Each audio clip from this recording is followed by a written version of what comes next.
Welcome, guys.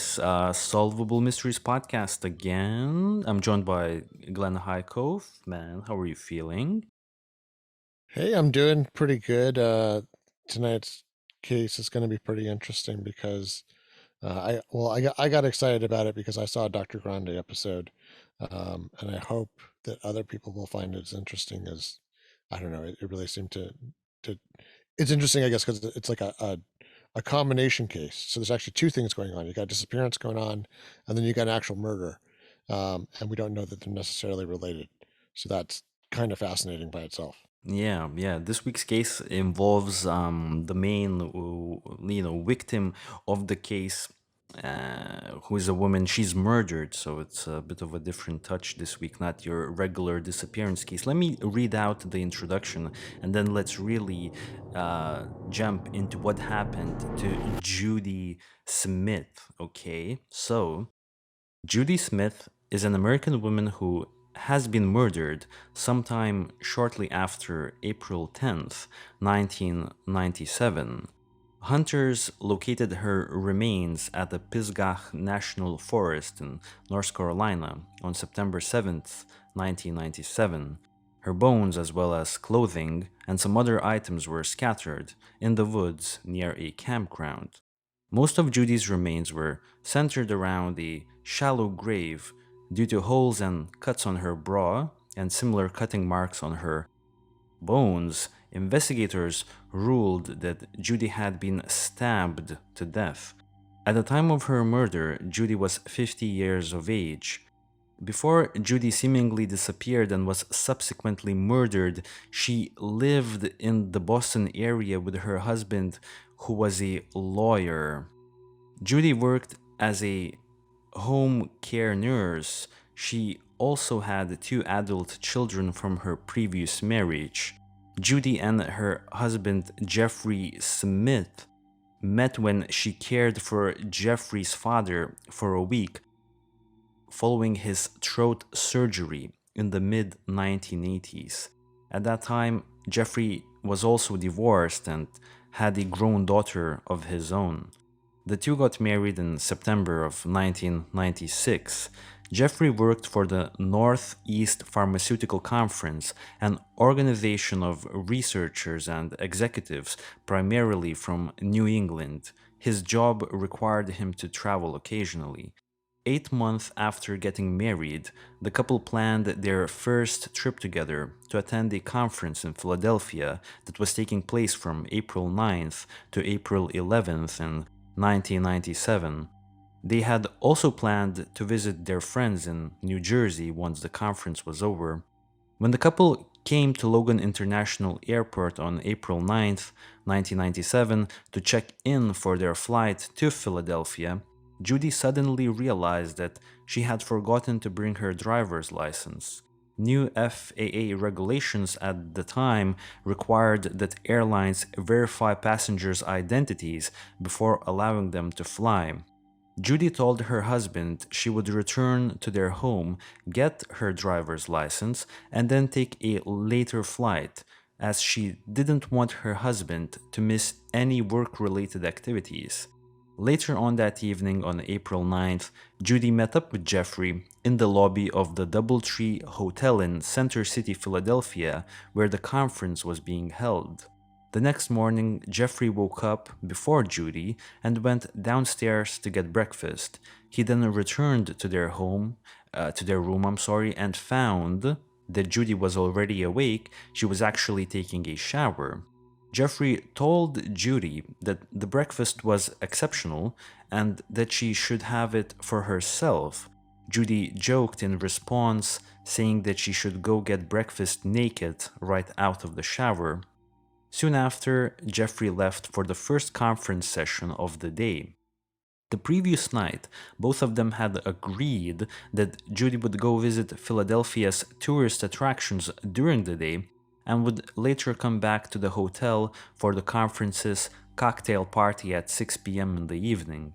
After finishing moderating the last conference session of the day, Jeffrey returned to their room. However, Judy was not there. He assumed she had returned, changed, and gone down to the party ahead of him. But when he went to the cocktail party, he once again couldn't find Judy anywhere. After going back and forth between the party and the room several times, Jeffrey grew concerned and informed the hotel employees about his missing wife.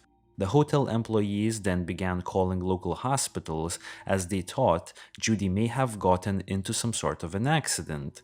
Eventually, Jeffrey left the cocktail party and paid a cab driver to slowly follow the route of a tourist bus which Judy told him she was planning to use. He also called Judy's kids, who were back in Boston, and asked one of them to go to their house and check their answering machines for any messages.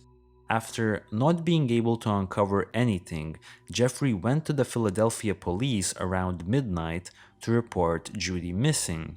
The Philadelphia police told Jeffrey he had to wait 24 hours before he could file a missing persons report.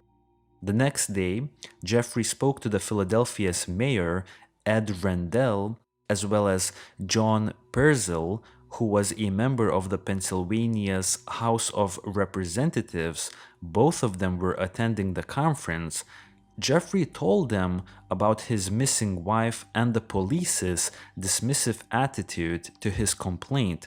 He later said that he believed those conversations had made a difference, as when he returned to the police station to make his report, two detectives were already waiting to take it, and Jeffrey was treated with courtesy and respect.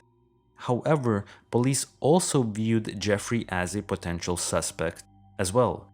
Jeffrey understood why, as statistically speaking, women who are murdered are usually killed by someone very close to them. When police interviewed Judy's daughter, she told them that Jeffrey was a caring husband and she believed there were no possible reasons why he would cause Judy any harm. Nevertheless, police initially were questioning if Judy had even gone to Philadelphia in the first place. Police stated that there was only one other witness besides Jeffrey who had seen Judy in Philadelphia.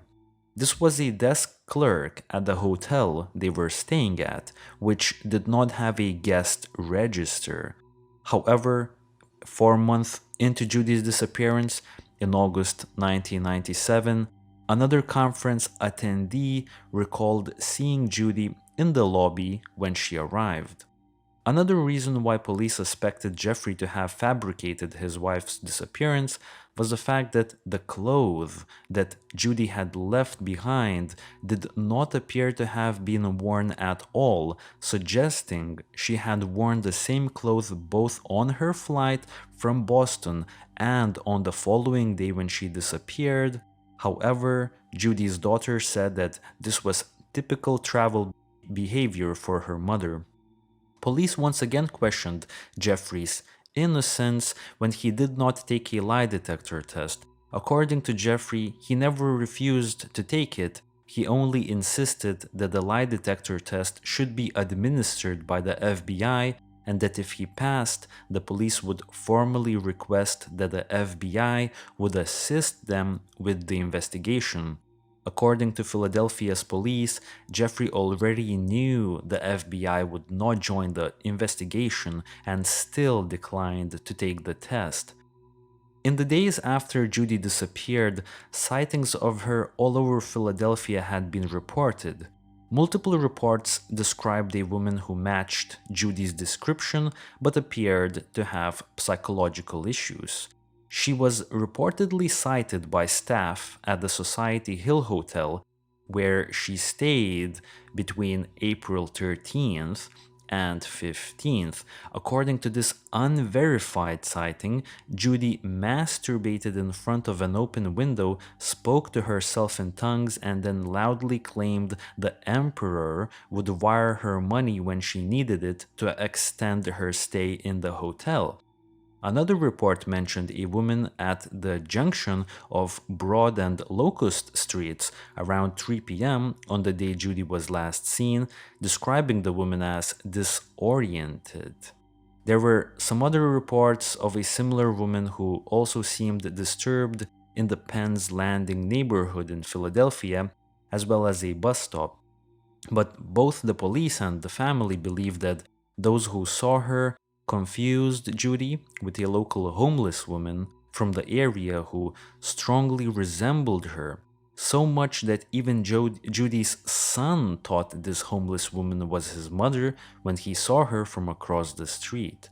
However, one other homeless man in Penn's Landing, when shown Judy's picture, insisted he had seen her and not that other homeless woman who was actually sleeping on the bench next to him the night before. On April 15th, he told the family that they had just missed this woman, but they were unable to locate her in the vicinity. The family believed this was a significant sighting because it was the last time anyone had identified Judy based on seeing her picture. An employee of the Doubletree Hotel, where Jerry and Judy stayed, told investigators that she had spoken to Judy in the morning on the day when she disappeared. Judy had asked this employee where she could catch a bus nearby. A bus driver also came forward. He stated he had picked Judy up at Front and South Streets early in the afternoon and may have let her off near the hotel. Judy was also reportedly seen entering and leaving the city's Greyhound bus terminal, possibly to use the bathroom. This terminal is near Philadelphia's Chinatown, and since Judy loved Chinese and Thai food, she might have gone there to eat. However, no one at any of the many restaurants in the neighborhood remembered seeing her. Another report surfaced that Judy had been seen shopping for dresses at Macy's in the Deep Fork Mall in Deep Fork, New Jersey, just across the Delaware River. A salesperson, as well as a customer at Macy's, told investigators that this woman, who may have been Judy, was shopping for her daughter, even though her daughter often disliked what she bought her. To Judy's family, this seemed like something Judy would do. Also, the witnesses reported this woman to have a distinctive red backpack. Judy usually carried a similar red backpack when traveling. As this woman left Macy's, witnesses recalled she had tried to get a younger woman, who they assumed at the time was the woman's daughter, to leave with her. There were also reports that Judy had been seen in Easton, 55 miles north of Philadelphia, a few days after going missing. Jeffrey Smith finds another report from Philadelphia more credible. A private investigator he had hired told a reporter that later in the week a man told Jeffrey himself he had seen a well-dressed white woman sitting outside a nearby gourmet grocery store just before 6 a.m. This witness remembers thinking that the sight was unusual for that time of day. Later, as he saw a newspaper article on the case, he realized that this woman looked a lot like Judy. 5 months later, on September 7th, 1997, a father and son hunting for deer in the Pivgach National Forest found human bones near the Stony Fork picnic area along Chestnut Creek, just 9.3 miles from Asheville. These bones had been scattered around an area 300 feet in diameter, likely by animals. At the center was a shallow grave where the majority of the skeleton remained, still partially buried and clothed. Dental records, as well as an arthritic knee, soon led the police to identify this body as that of Judy Smith. The evidence found alongside her bones suggested that she had been with someone else, possibly whomever killed her, and that she had been alive when she reached the Asheville area. Judy's leg bones were still in jeans, thermal underwear, and hiking boots. These were not the clothes she was wearing when Jeffrey or any of the other witnesses who might have seen her in Philadelphia saw her. No wallet or other identification was found in her pockets. A blue and black vinyl backpack was found with the body. In it were winter clothes and $80 in cash, while a shirt buried nearby also had $87 in the pockets as well. The combined $167 is consistent with the $200 Jeffrey believed Judy had on her at the time of her disappearance. The presence of the money and her wedding ring have led investigators to conclude that robbery was not the motivation for killing Judy. However, her red backpack was not found, nor other clothes she was wearing when she was last seen. Judy's family also said that the pair of expensive sunglasses were found near the bones. As far as they knew, Judy did not own these sunglasses. According to Judy's family, she never expressed any desire to ever go to the Pisgah National Forest. Several people in the Asheville area recalled having seen Judy or a woman matching her description. In April, a local store clerk said, quote, "She seemed very alert to me. She was very pleasant. I didn't see anything about her that would indicate that she wasn't right in any way." End quote. This same witness also said that Judy told her that her husband was an attorney from Boston and was attending a conference in Philadelphia. During that time, she had decided to go to the Asheville area. The owner of a campground that was located near where Judy's body was found recalled seeing Judy as well. According to this sighting, Judy was driving a gray sedan filled with boxes and bags. When she stopped and asked the campground owner if she could spend the night there in her car, the owner told that she couldn't. Afterwards, the woman just drove away. A deli owner in the same area told the media that Judy drove up to her store in a gray sedan as well and then bought $30 worth of sandwiches and a toy truck. Local investigators considered all of these sightings of Judy in the Asheville area to be credible.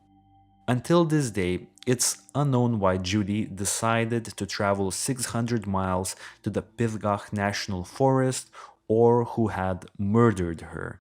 And I know this was a lengthy one, the intro, but we're done, man. So, your initial take on the case.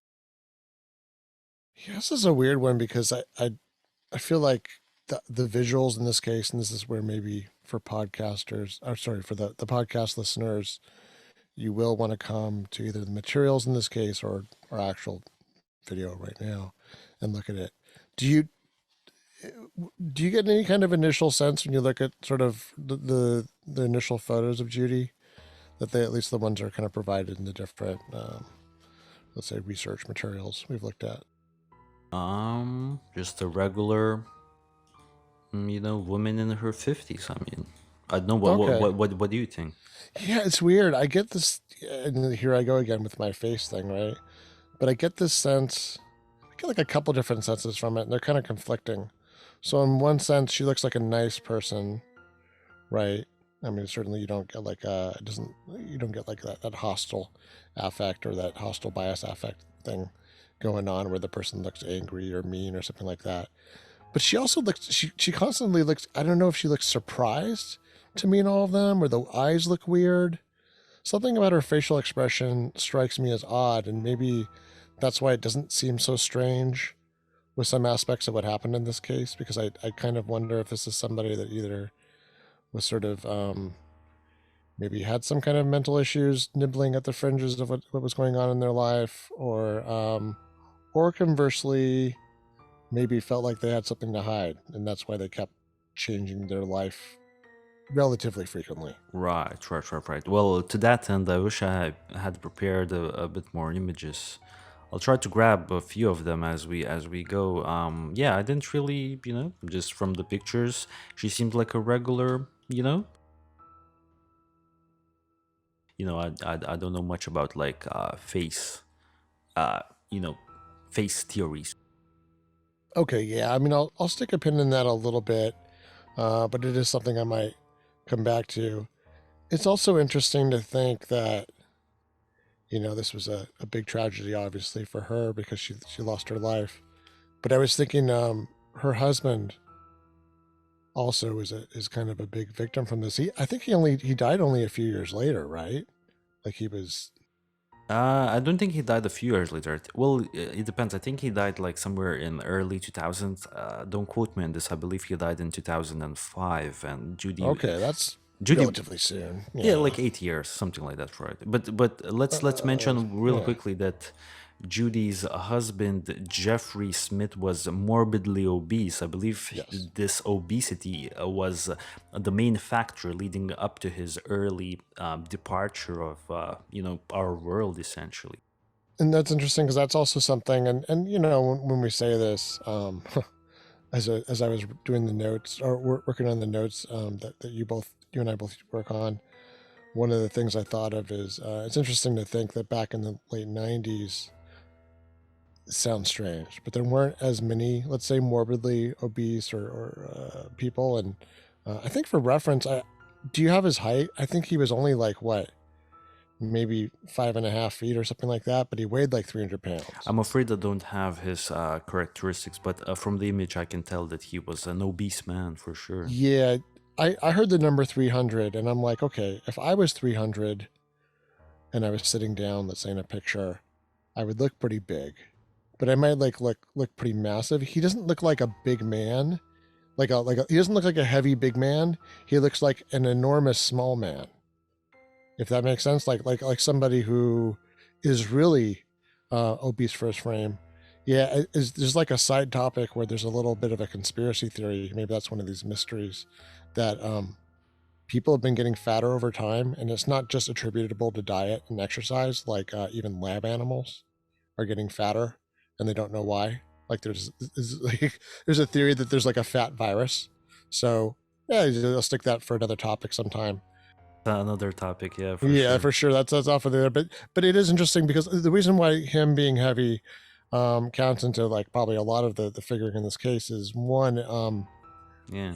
I have the feeling he was somewhat restricted in his movements. You know what I mean? Like I think it was hard enough for him to move around Oh without. yeah, I just want to Yeah, quickly say that I don't suspect him to have killed Judy, as her body was found somewhere pretty up in the woods, and I think it was determined that he couldn't physically have even walked that distance, or like it would have been yeah, just time wise, he had to like do work the next day. When he woke up, he allegedly went, well, he definitely went to do his work in the conferences, and that's the time when Judy went missing. So just from like a timeline perspective, it's actually impossible for him to be involved in her disappearance. So just want to yeah. quickly throw that out, just so that some audience members wouldn't really consider, well, maybe you can consider him as a suspect. I don't know. I think it's only fair that we do, like as we always do, kind of rattle off our reasons for why because I agree with you. Yeah, like I don't think he did it either. And frankly, the cops are like at this point saying, yeah, he couldn't do it. And I think they're being kind of kind. I mean, frankly, this guy was in the last 10 yards of his life, really, right? I mean, if he died 8 years later, he was in his 50s. I mean, there's not that much of his life left. He wasn't in good shape. Yeah, I could imagine him even trying to move, a body or do any kind of like logistics, let's say, around by himself. Let's say doing getting rid of somebody, especially somebody so far away, would just stretch the imagination and it might actually kill him. That's a lot of effort that he probably wasn't used to. So, okay, that was some of my initial thoughts. But then it was also interesting because this case crossed over into the psychology part. I guess probably this is one of the reasons why Grande covered it, because there was this theory that she had gone into some kind of maybe dissociative state or what they called a fugue state. And there's all these kind of minute gradations about it that I don't think are so interesting to everybody. Maybe they're better I cover one of those crazy little side sessions where I just pour over something, and if someone wants to hear that, they can. But did you find that interesting that there was this idea that she could have potentially just like lost her mind and just wandered off, um, and that kind of seems like what it was on the, at least on the surface, before people sort of pick at the little details and, you know what I mean, look at Yeah. sort of the different like official diagnoses, I guess maybe in DSM-5 or whatever for mental health. Yeah, it's a little weird, right? Like this lady just up and leaves her Yeah. pretty stable Well, marriage. for me personally, like when I was looking into this case, the first thing I did was I listened to a podcast that I like listening to that goes over like the brief introduction because I was kind of really stringing this research last minute. It's been a pretty hectic week on my end, but I will say that initially I don't think there was any thoughts mentioned in that podcast about her potentially losing her mind or any of those fugue state theories, right? But then I actually also peeped what Grandy had to say about this case, and yeah, Grandy presented a few interesting ideas that I had not considered. Still, I mean, that's the thing with this case. I just have no idea what happened to Judy. Like, I probably feel the weakest I felt in a long time on the podcast, where I just can't tell. Like, this is just, I'm missing details. You know what I mean? I'm missing information. I'm missing how Judy was at during her time in Philadelphia. You know what I mean? I'm missing these details. I feel like, the multiple sightings, everything's just so bizarre, man. I have nothing to add in that respect. I will say I feel differently about that. Like I actually feel better about a lot of the witness sightings and descriptions, and the fact that they all seem to kind of converge on kind of a common set of descriptions. The part you honed in on the other homeless woman, because let's face it, at the time Judy Judy's found, she most likely would fit the descriptor of homeless, or at least wandering like a transient. The other homeless woman that looked at her, I had no idea that was going on, because that definitely throws a little bit of a wrench into some of the sightings. Do you think? I mean, the description. I almost wanted to interrupt when you were talking about the part about the hotel, and like the person that looked like her masturbating and saying the emperor was going to pay her bill and all that stuff. I was like, did they? So was this before or after they given her credit and let her stay one night? And then did they let her? You know, what I mean, were they? I mean, was that like, okay, time to go when she said her emperor thing, or were they like, well, we'll just hang around a little longer? Seems like maybe she's got some credibility. That part was a little bit. I don't know why. It was a little bit funny to me. I kind of wondered what happened there. But do you think that was her? No, I don't think it was her. I got the sense that, I mean, just as all of the other sightings made in Philadelphia, I don't think it was her. I don't. Oh, interesting. Out of yeah, because Yeah. I mean, even the cops and the family said that it wasn't. Okay, so let me quickly break it Yeah. down, man. So the only sightings that I would say are like somewhat credible, because okay, there are two sets of sightings. One set is of, in Philadelphia, and the other set of sightings is near the location of her body. So want to quickly mention that I believe all of the sightings, that all of the people that allegedly saw her in the general vicinity where her body was found are credible. I think the sightings made in the Pisgah National Forest area are all credible. I do believe that those people did in fact see Judy Smith, but the sightings in Philadelphia, I think there's, yeah, I would actually wouldn't be surprised if all of them were not Judy. I really wouldn't be surprised if all of them weren't Judy.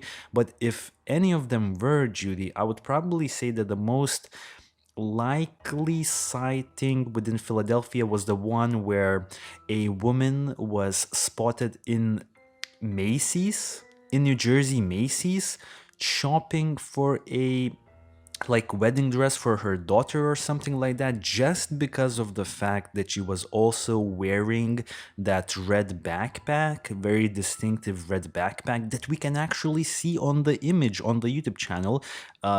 Judy is wearing a red backpack. This is the same exact red backpack that I'm actually referring to. This one, this little backpack was actually, well, or a similar one was actually spotted in the Macy's. That's why I believe it was credible. Also, I kind of feel like that other sighting where a man talked to Jeffrey Smith and told Jeffrey that he saw a well dressed white woman sitting outside a nearby gourmet grocery store like before 6 a.m.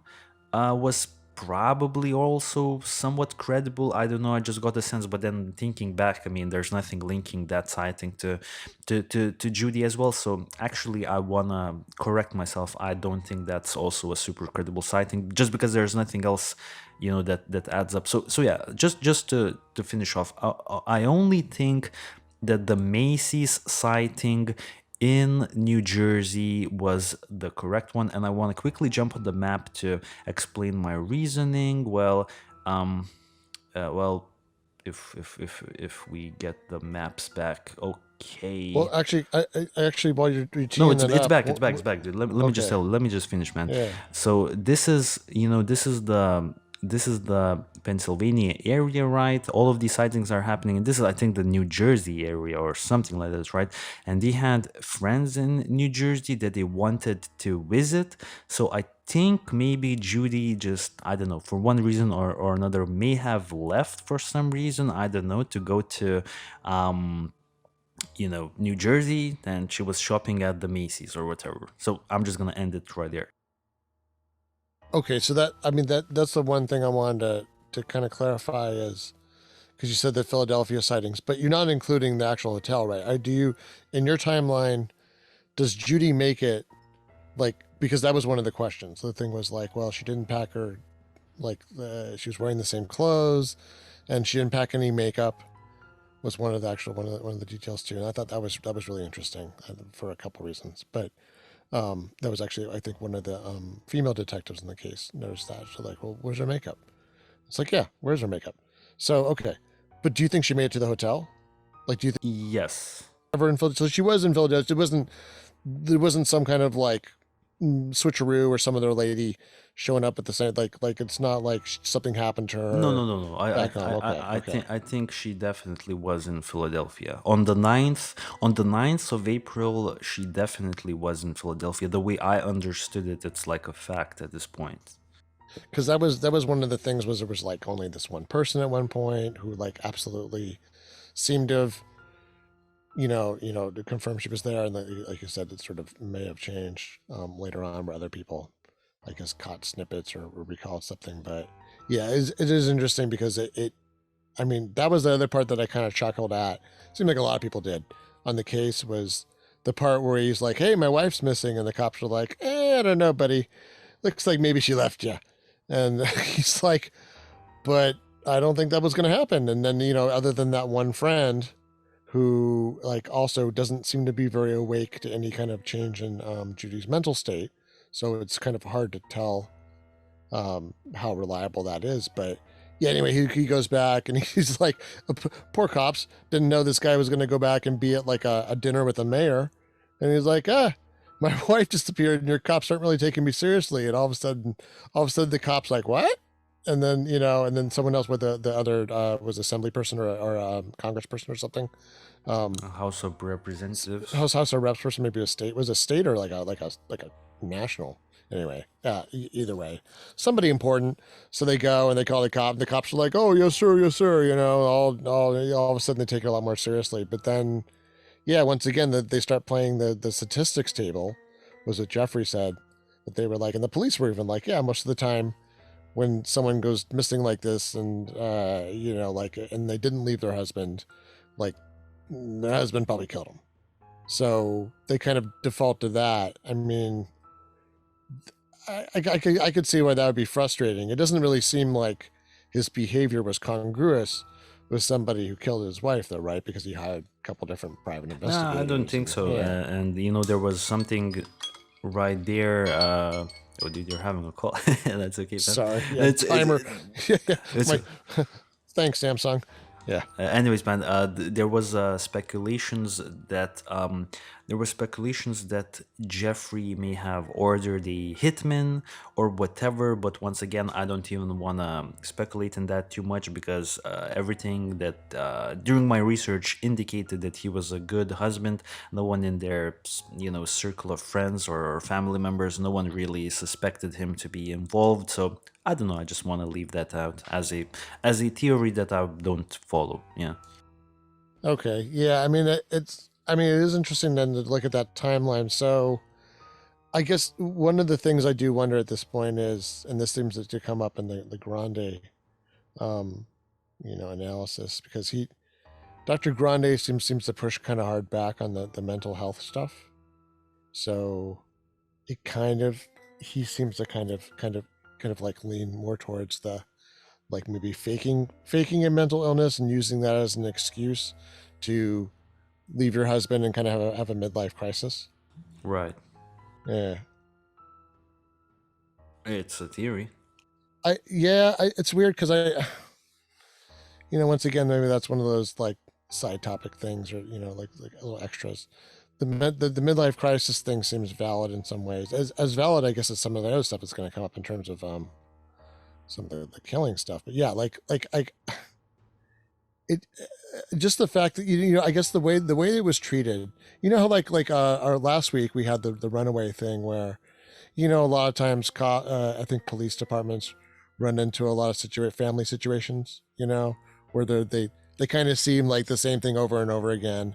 So they see 12 and 13 and 14 and 15-year-old kids running away from home and having problems with their parents, and I hate you, mom, and then the kid goes missing on that one night and the parents lose their minds, and then the next day the kid turns up.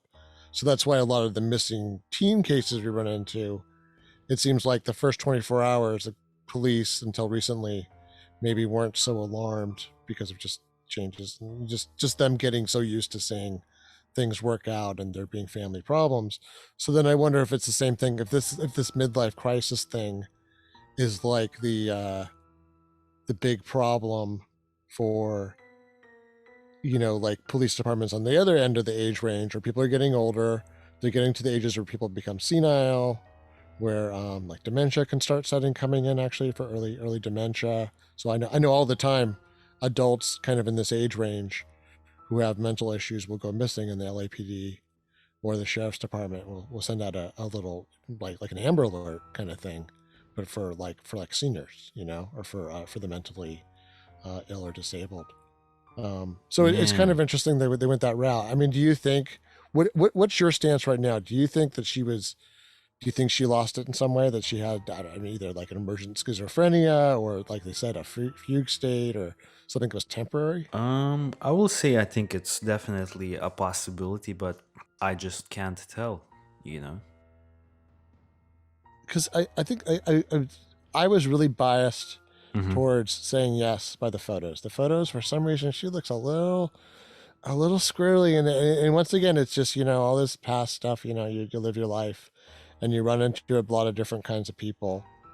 And this lady reminds me of like two or three different people that either I've known or know in my life, including like people who have been caretakers, like adult caretakers. So like her actual like profession and the kind of personality it attracts. And Mm-hmm. I'm kind of not surprised she kind of fell in love with somebody that was, what I guess, associated with her patient, instead of her falling in love with the patient himself, right? Um, Yeah, it's also the I patient was old and had a throat surgery. Yeah, but it was no, yeah, no, yeah, she ended up like adjacent, but you look at what's his name, Hawkins, that just died the other year, just died recently. That like that guy married like 3 or 4 times, and like I think at least three of those wives were nurses, like his nurses. Like he kept so it happens a lot more. I think there's like the ethical lines are not as firm as they are maybe for physicians, in terms of like having relationships with your patients and things like that for nurses. But maybe someone will set me straight on that. So Yeah, from that perspective, I did kind of wonder, like, the part of me that doesn't think that she's some kind of person who might take advantage of somebody, the part of me that doesn't think that, thinks that, tries to be charitable and think that there is some kind of mental illness. And that's where I feel like the part that we don't know about, that I would want to know about, because you mentioned like kind of these holes in the Yeah, yeah, research. No, they're not the research. The holes in the data that's even available about this person. yeah, I would want to know more about how the first two, because this was like marriage number 3, right? yeah, yep. For her, is that right? I mean, what happened? I mean, this is like marriage number 3. She's coming into kind of the, Mm-hmm. the second half of the big game, right, of your life. If you're generous, maybe the last quarter of your life. So that's a lot of change. It's a lot of upheaval. I guess that's not somebody who's afraid of change, right? Because I mean, for me, being married, I mean, to be almost her same age, and to be married 3 times and have like kids and stuff, that's a lot of living, man. No, Like that's, that is, yeah. I mean, you know what I mean? That's like, that's not nothing. I mean, it's accomplishment in itself. I guess you kind of lived like these different things, but it also sounds like either she marries people that are hard to live with, or she's hard to live with, or both. And then when she apparently leaves her husband on this trip, they are only 8 months into marriage, but Yes, as I understand it, several years into dating. yes, a lot of dating from what I've gathered, but only Yeah. recently got married. Which is weird because it's almost like the 7-year itch, but like, you know what I mean? Like in the old days, you would have got married, maybe at the start of your relationship, like back when that kind of 50s era term was. Have you heard of that term before? The 7-year itch? Nope. No. Okay. Sorry. Yeah. Apologies. No, that's okay, man. Apologies to younger people and also international audience. 7-year itch is I think it's an American term, dates back to probably, I don't know, early 20th century. It refers to the idea that a relationship, like a serious, like, physical romantic relationship, would start to go sour and the partners would get bored and start to stray from their marriage or relationship around that 7-year mark. So I'm just kind of curious, like, I wonder how long she was into that, Right. like, stretch of time. You know what I mean? Yeah. Just Yeah. for that. No, it's Yeah. okay. It's also interesting line of thinking, man. Yeah. As I've said, for me personally, I just really like I'm baffled by this case. I don't know why she went decided to go 600 miles to the Pisgah National Forest. She's never expressed any interest in going there before, so I would assume she had the plan to meet up with someone, perhaps. I mean, but also that's just a wild speculation. Like there's nothing there's nothing, man. There's the way I see it, the way I researched, there's literally nothing that we can go off on in this case. Like at least I guess, yeah, like I don't know, I feel like, you know what I mean, I really feel like there's we need more information. Yeah, I mean, I agree. It is sort of like a Rorschach test because I could see, like, to me, where she ended up, and once again, it's like this totally different interpretation of it. I Yeah. feel like anybody that thinks, I don't think she planned it at all. I think that Oh. she went into some kind of weird wandering minstrel mode, um, some kind of Mm. weird carefree kind of hippie mode, and she ended up there through like a series of, like, just, I would guess, probably hitchhiking. You know, maybe she got a Greyhound ticket here or there, but I feel like she probably just hitched a ride with, like, maybe other women, maybe truck drivers who really don't want to get involved now because they're like, I just, But this give is just rides for, yeah. complete like This wild this speculation, is right? wild speculation. Well, this is what I'm here for. I'm here Yeah, to speculate wildly on this thing today. Yeah, yeah. I say that because, you know why though. I'll say also, of I'll course. speculate like this because there's no evidence that she ever planned it. Like, there's no, there's no maps. I mean, this is Like they did not have internet. I guarantee you, she did not have internet. Or if she had internet, she had the most decrepit, Well, like while we're here, yeah, I would like to say that I've heard a few theories stating that, when they arrived at Logan's International Airport initially together to fly to Philadelphia, she was like, "Oh, I forgot my driver's license. I have to go back." And then she took a later flight. Maybe that's when she like kind of set something in motion. You know what I mean? Maybe that was part of it, because that yeah, detail to me never really uh sit well with me. You know what I mean? Like that whole convenient, like, because this is a big blunder. You know what I mean? You go on a first trip together. You're flying to Philadelphia.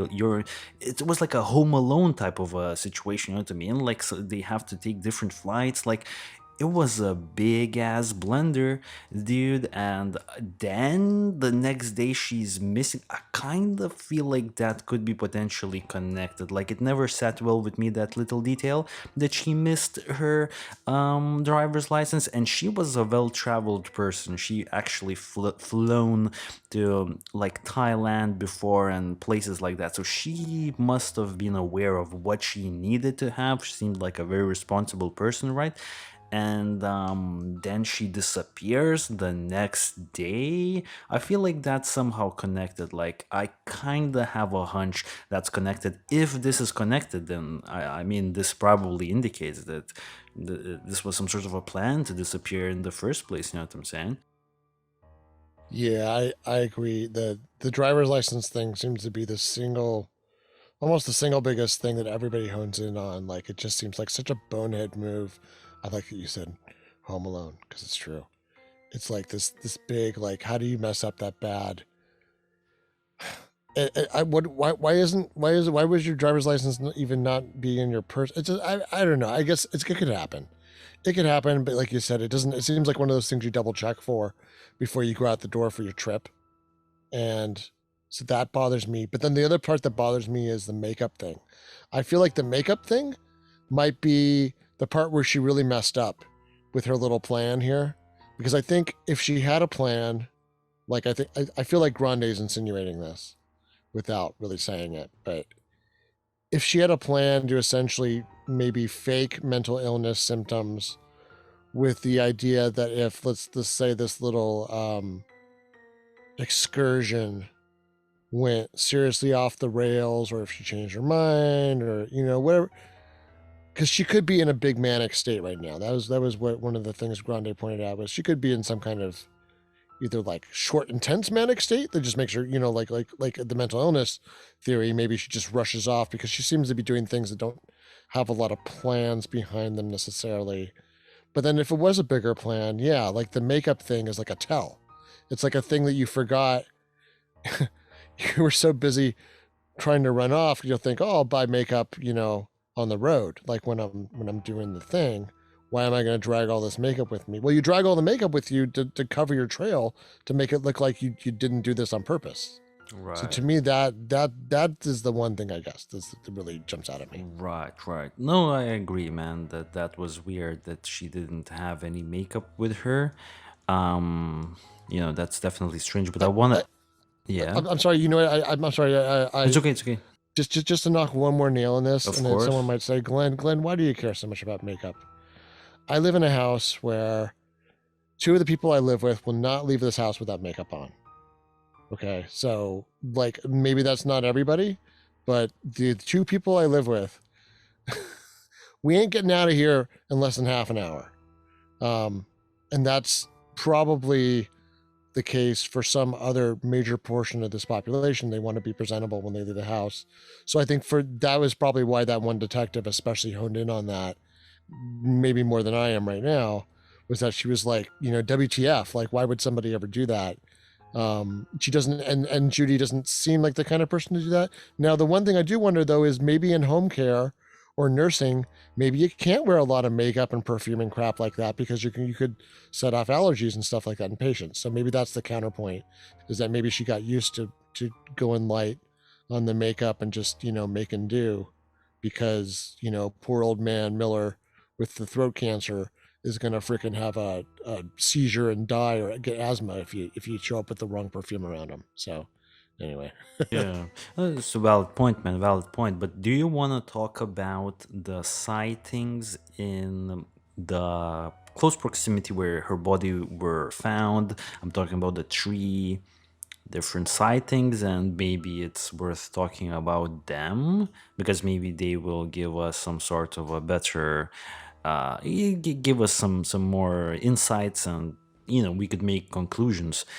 So I'm referring to, we could start with sighting of Judy in a convenience store, and she told the clerk of that store that her husband was a attorney from Boston and was in Philadelphia, doing some conferences, and she just decided to go to Asheville. So this sighting in particular, I feel like this has to be Judy. What do you think? Yeah, I think so.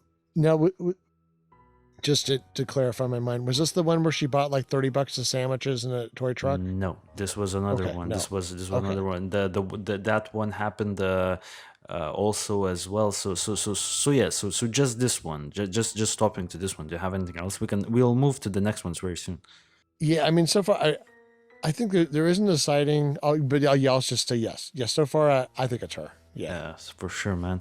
Same here. This one seemed like surely it was her. And then there were those two sightings, right? One was of a man who was an owner of a campground, and he apparently saw Judy driving a gray sedan vehicle, which was filled with boxes and other sorts of like crap. And this, I assume she was driving alone, and she just asked this man, like, "Yo, can I stay in the campground for the night?" And when the owner said the no, she just drove away. So, and then we have that. Okay, so let's stop here. Like, where's this gray sedan coming from, filled with boxes and other crap? Yeah, that's pretty weird. So it's like, did she steal a car? She all like GTAing it across North Carolina, just jumping in people's cars at gas stations or something. Yeah, that's odd. So that would imply that she had actually either met somebody while panhandling and hitchhiking and doing all this stuff, or that she had planned to meet somebody there. Think And that's for whose car. me, Yeah. I just want to step in. For me personally, this kind of sounds planned. Like I have the sense that maybe this was planned. And what about the next sighting when she went to a local deli in that area and bought $30 worth of sandwiches? Once again, in the same gray sedan. So at least two different people, not knowing of each other's accounts, reported seeing this Judy look-alike in a gray sedan. So I think this is Judy, because like, what are the chances that a similar woman to Judy was driving a gray sedan all over the place? I mean, this is probably Judy. And she bought $30 worth of sandwiches and a toy truck, like a little kid's toy truck. Yeah, that so I was just thinking $30 and $1997 is like a lot of A lot of sandwiches, you know what I I feel mean? like I feel like it's even a deli where it's like expensive. I feel like back then, you figure maybe $7 a sandwich, $8, like to be expensive, like be like an expensive deli sandwich, that much. So you're still talking like about four sandwiches or so. Yeah, that's interesting because it's like, okay, well, who else is she buying sandwiches for? She didn't just buy a sandwich for every meal for like the next four meals, right? Maybe, but doesn't seem so likely. The toy truck. So the toy truck thing I had for Glenn's, Judy Smith master manipulator theory. Um, I thought, well, someone who's good at trying to ingratiate themselves with other people, and someone who's maybe got a personality where they're constantly trying to serve people and trying to like do these little things to, let's say, make themselves valuable to the other person for some kind of reciprocation. I feel like the toy truck would have been a good trick to try to get to stay at a campsite that had children in it. You know what I mean? So if you showed up and there's like a family of 5 and they got little kids and this lady shows up and like, oh, can I stay here? No. Oh, little Billy, hey, little kid, you want a toy truck? And then all of a sudden, oh, I want the truck. Like maybe it's something I once again I'm reading a lot into this, but that's that's what I conjure up in my mind when I think of like why would she buy a toy truck? I mean, maybe she just wanted a toy truck. Maybe it's just another whim. But I feel like a toy truck is actually a pretty good tool because it doesn't really cost you much, but like you can actually earn. There's like a weird thing they talk about with gift giving where you can actually get kind of trick people into doing things they don't really want to do when you give them like a kind of a small insignificant gift. So that's why the truck thing for some reason stuck out in my mind. Yeah, I don't know what to make of the truck. Toy truck. Maybe she was bringing it over to a kid of someone that she planned to meet. Maybe she knew that this person that she was meeting had like a kid, wanted to give a gift to that kid. I would probably think that's like, to me, that's maybe what's happening there.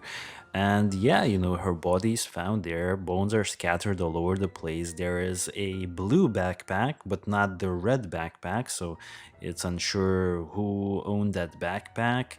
Judy was no longer wearing her clothes that she was last seen at. She was more wearing clothes that matched the description of the general surrounding, like, hiking boots and thermal underwear, etc., etc. She had winter, or at least there were winter clothes in the blue black backpack. And yeah, there was a shirt buried in a different hole.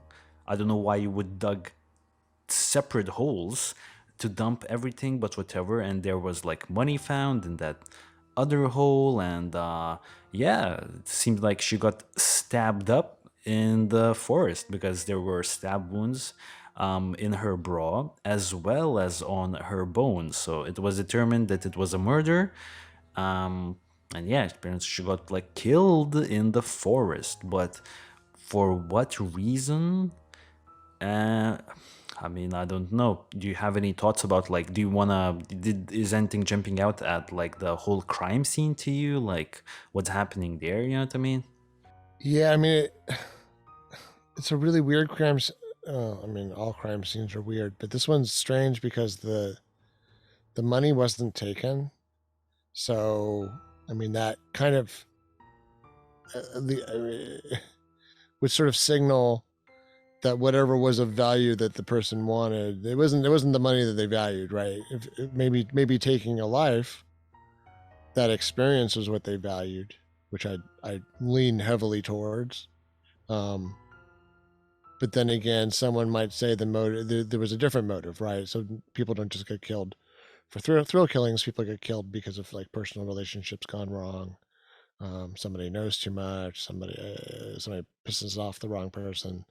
Um, I don't know. It's so that it's interesting to think that like the initial theory would have been, of course, that Jeffrey did it, right? That if Jeffrey didn't do it personally, then he would have arranged somebody Yeah, to but for we whatever already, I reason. think, went Well, over well, that. well, well, what we did, so we covered the Jeffrey did it, but I don't know if we ever covered the Jeffrey.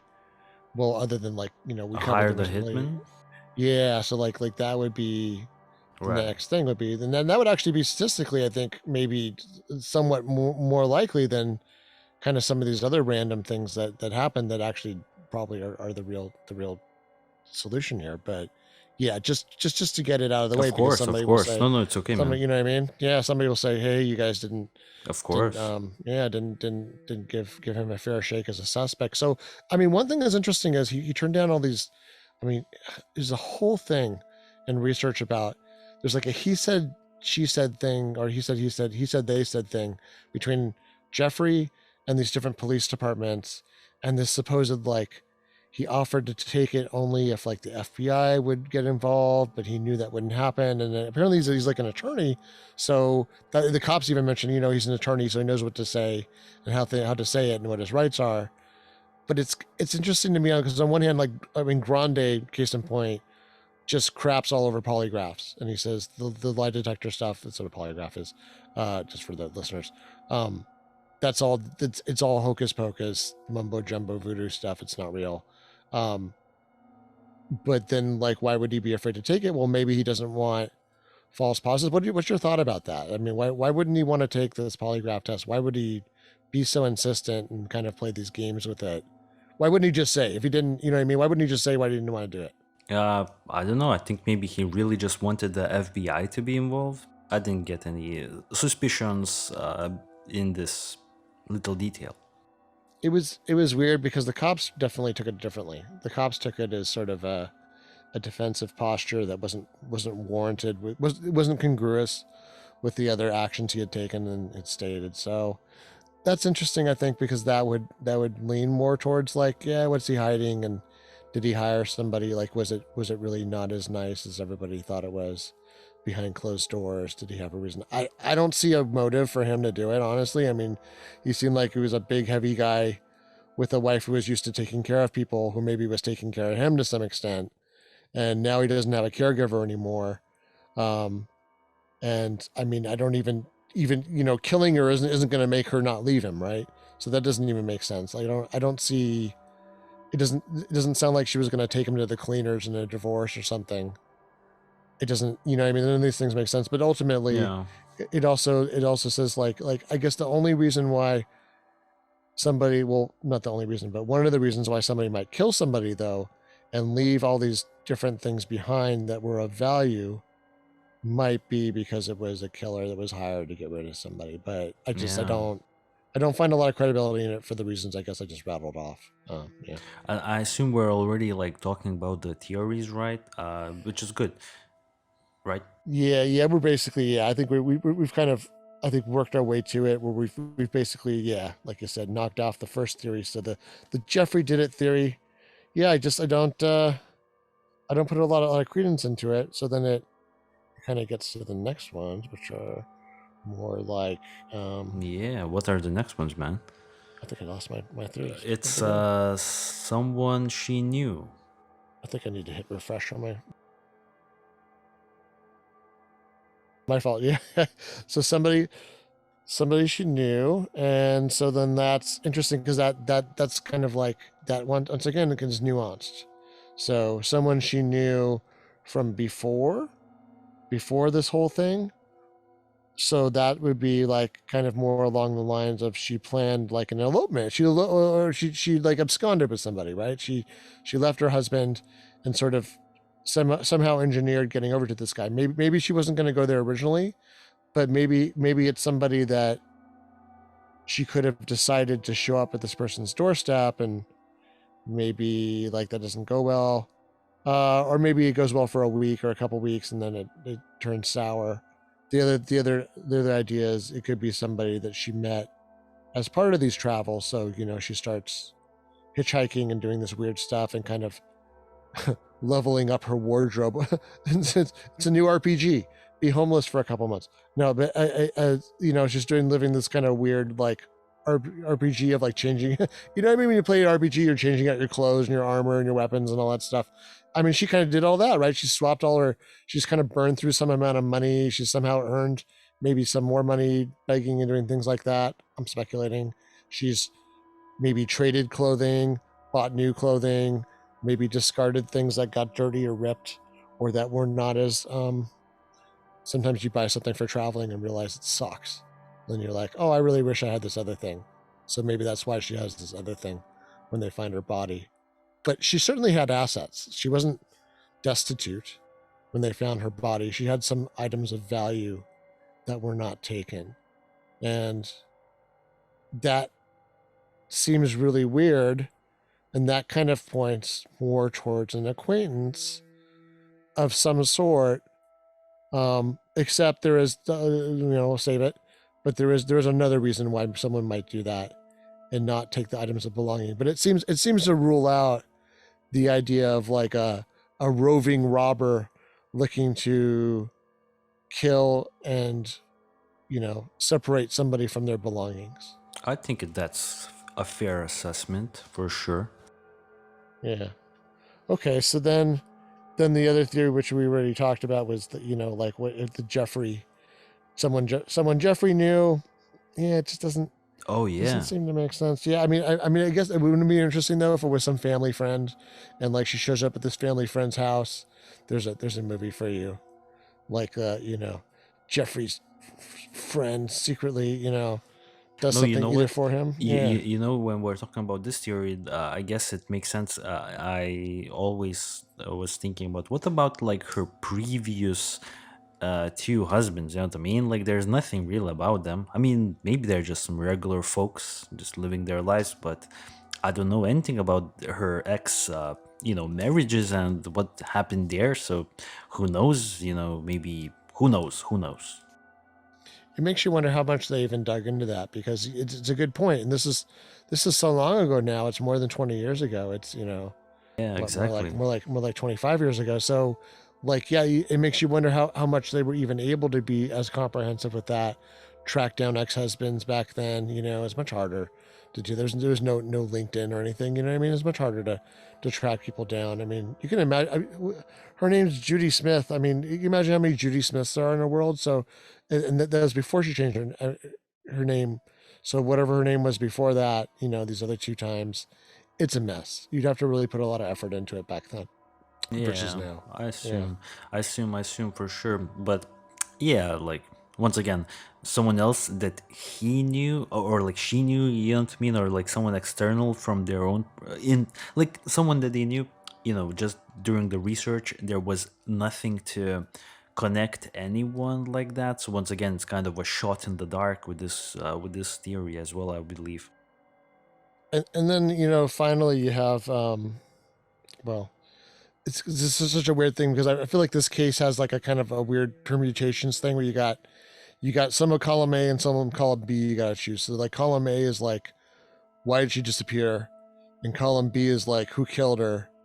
I feel like for column A we're still kind of hashing out a little bit, but we've put some good theories. Column B is who killed her. I'm leaning heavily towards, frankly, just because it does seem like this is a lot more widespread than even I would have even thought a couple years ago. The whole either like random killer or serial killer theory. I'm starting to really think that there's a lot more. We'll call them serial killers. The serial killers because they've killed multiple people in a row. I mean, over a period of time, let's say, in like an area or across an area. But I don't mean that the person is like the Green Road River Killer or something like that, where they've killed you know scores of people. It's just more like it's somebody who, it feels like there's enough people out there looking for the opportunity to do something cruel and for an experience, maybe because they're all messed up, maybe because they're psychopaths, maybe lots of reasons. But to me that seems like she's just you know a really at-risk person at this point. She may not realize it. She may be pretty comfortable, and she may be a little bit naive in the middle of whatever it is that is going on with her. Um, but that's my thought, is that she kind of just blundered into the wrong person, and unfortunately, it just seemed like these kind of like margins of society, kind of in between these interstitial spaces between like cities and the countryside and wildlands. They just always, I mean, all around the world, they just always are sort of plagued by these. We want to call them bandits, or it's not really. It's worse than a bandit, right? It's some kind of like I don't know, some kind of barbarian almost. That's for sure, man. So speaking about that, did you hear about like the multiple serial killers, or not serial killers, just in general, like killers and creeps that have been potentially linked to Judy's disappearance? Yeah, I heard. I'm not so good at reciting off the different cases, but I heard kind of a survey of different guys in the area, or Yeah, people me had done too. kind of similar stuff. Yeah.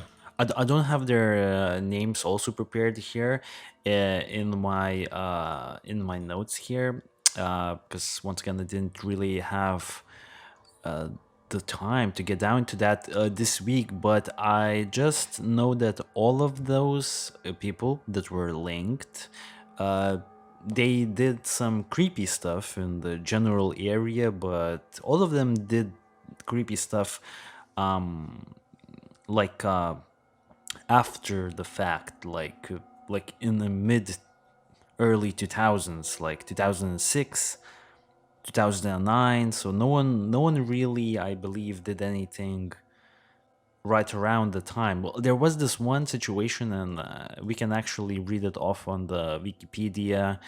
I just want to quickly read it out because, I guess it's really worth mentioning here still that it has also been suggested that she might have encountered a local serial killer who had less than a year earlier left the raped and murdered body of one of his victims tied to a tree not far away. However, that killer, Gary Michael Hilton, was later arrested and convicted of that crime, as well as several other killings on hiking trails in national forests in the southern Appalachian Mountains during the 2000s, and has not been linked to Judy Smith killing, I believe, because he was already incarcerated.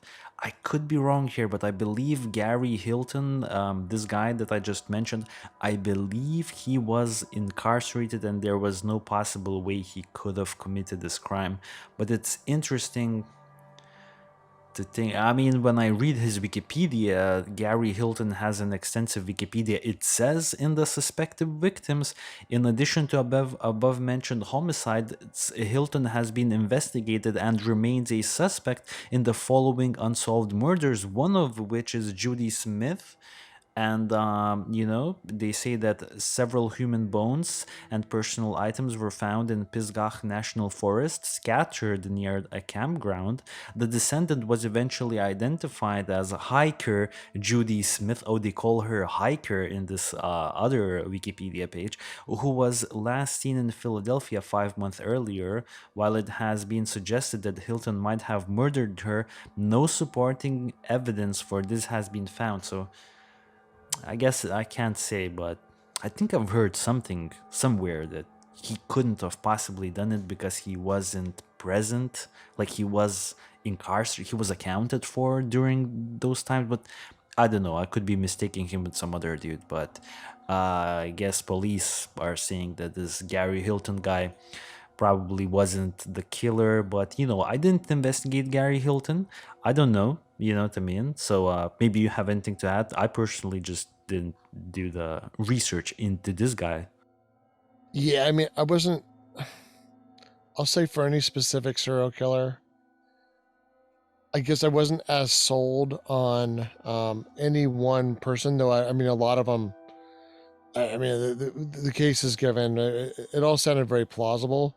I think they were more of a proof to me that us seeing this little piece of the iceberg sticking out of the water, the ones that we actually know, like in the area that could be her. Think of my senses. There's a much bigger iceberg underneath of more people we don't know about that are responsible for things like this. If specific serial killers we know of didn't do it, but I feel pretty confident at this point that somebody like that. So that in my mind, if I start to flesh out what this person, who this person is, or what they look like, it's someone like this. It's a man. It's a man probably anywhere between his teenage to, I'm guessing, maybe less than 50, right? Somewhere in that age range. And I think they saw somebody vulnerable who was easy pickings, and I think was kind of easy to track too, right? Was kind of hanging around in a car that was visually easy to identify. And I think they decided to make themselves a little challenge, or maybe even something else. Maybe they have some other weird focus for why they do it. But that was what, yeah, what my sense was after all that kind of comparison to similar crimes in the area. Yeah, likewise, I will agree. I feel like it was probably some sort of, like not necessarily a serial killer, but some violent individual who may have committed other crimes as well, and for one reason or another, killed Judy. But for what reason, I just can't say.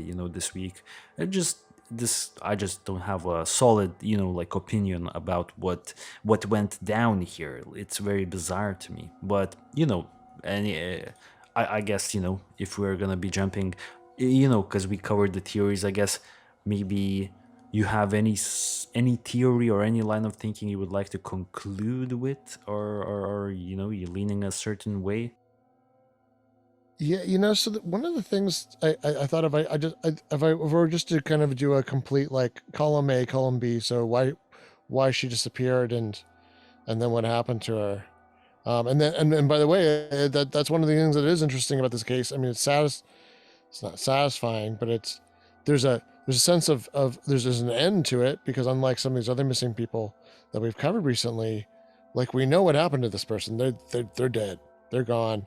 They're not coming back. They're not going to come stumbling in out of the woods someday. It's over, and it's pretty clear. It's actually clear there was homicide.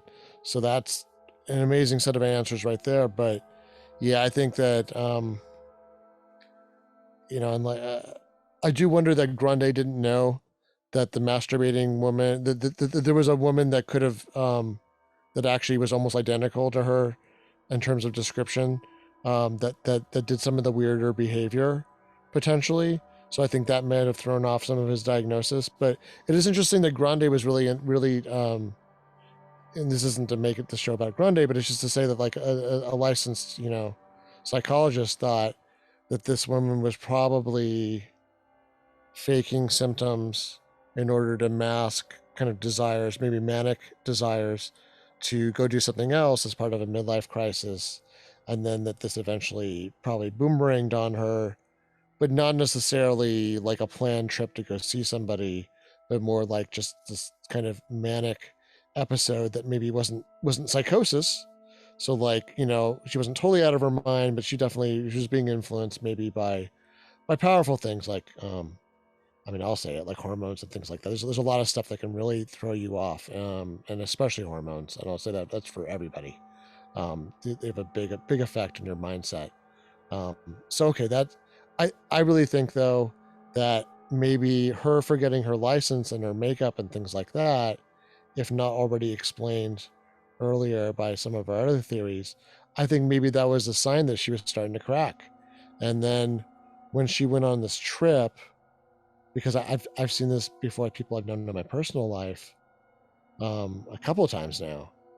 Someone who already their mind is in a fragile state, and then they go on a big change of setting that is not normal for them, and it throws them off. And that's there's something called Jerusalem syndrome, where people go to Israel, or the sort of the Holy Lands, and they lose their minds. They think that they start to be. It's weird. It sounds hilarious, but then it turns out this actually happens hundreds of times a year, if not thousands. Is that people go to like Israel, and then they start to think that they're Jesus. And you have same thing with Paris syndrome.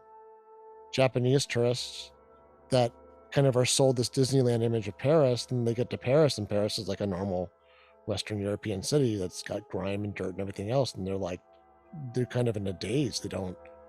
And by the way, it's also a massive culture shock, right? Because Tokyo is a different society than Paris, etc. But I think that to me indicates that somebody could have lost it, and then she ended up on this weird. Because I always think maybe she was kind of a wacky person, and just we're not hearing about it. And maybe that wackiness was actually, it wasn't just quirkiness; it was masked mental illness that wasn't maybe diagnosed yet, especially in the late '90s. Um, yeah, I think that she wandered off.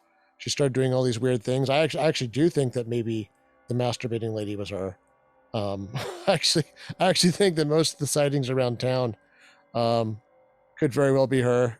And then afterwards, I almost doubt none of the sightings for some reason. And then I think that, I mean, just it's I know a good example is think of a cat that's used to dogs. You ever known a cat that grew up with it with like a tough dog, so like it doesn't know to be afraid of dogs? Not really. Okay. Yeah, I knew one that I knew a dog that hated cats, and then it ran into a cat that like didn't know to be afraid of dogs, and the dog didn't know what to do. But then eventually that cat got killed by a dog. Sad to say. So what I'm saying is, unfortunately, when our defensive instincts and maybe a mindset that, by the way, for not no fault of her own necessarily, if especially if it's mental illness, um, she could have just literally stumbled into the wrong person in a way that might be as reliable as if you keep crossing the road back and forth and not looking, you're eventually going to get hit by a car. I know that's harsh.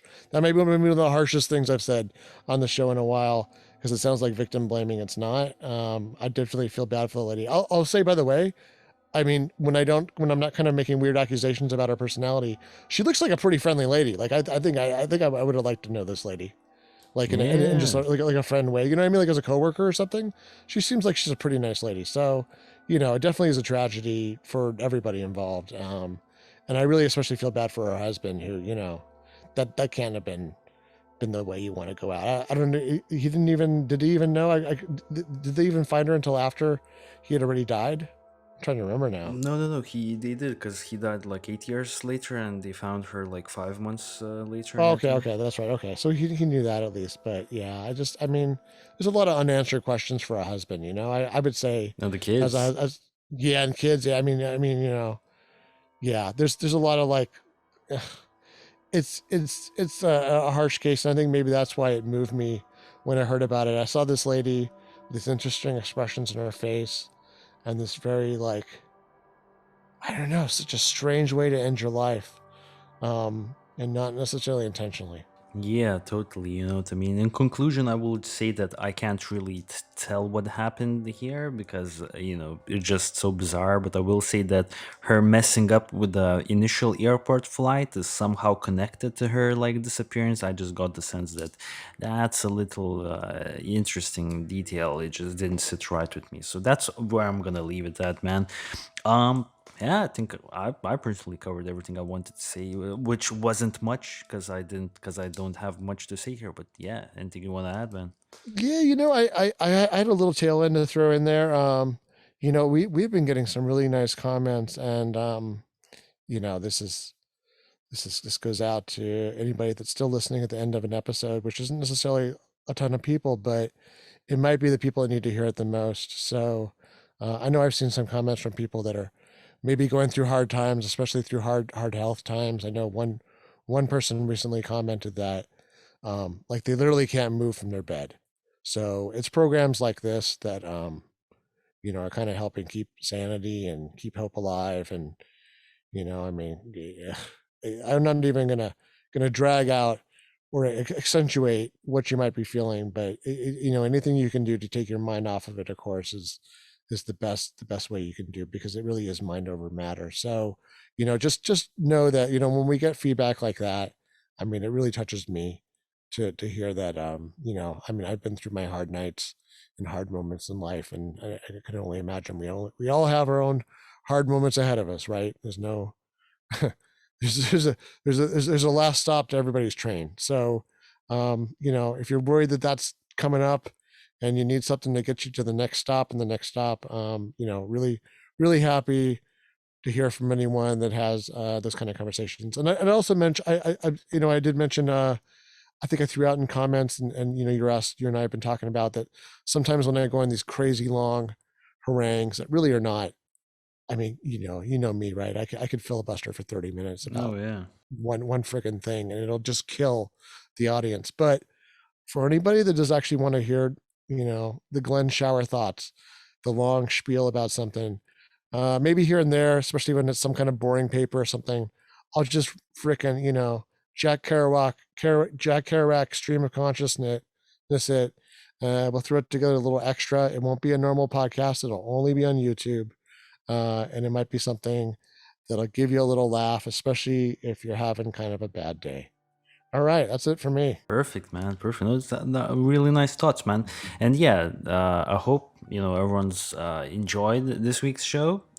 Please leave your comments in the comment section. We want to know what you guys think, what may have happened to Judy Smith, and we will catch you on the next week's episode. Until then, just please stay safe and peace out.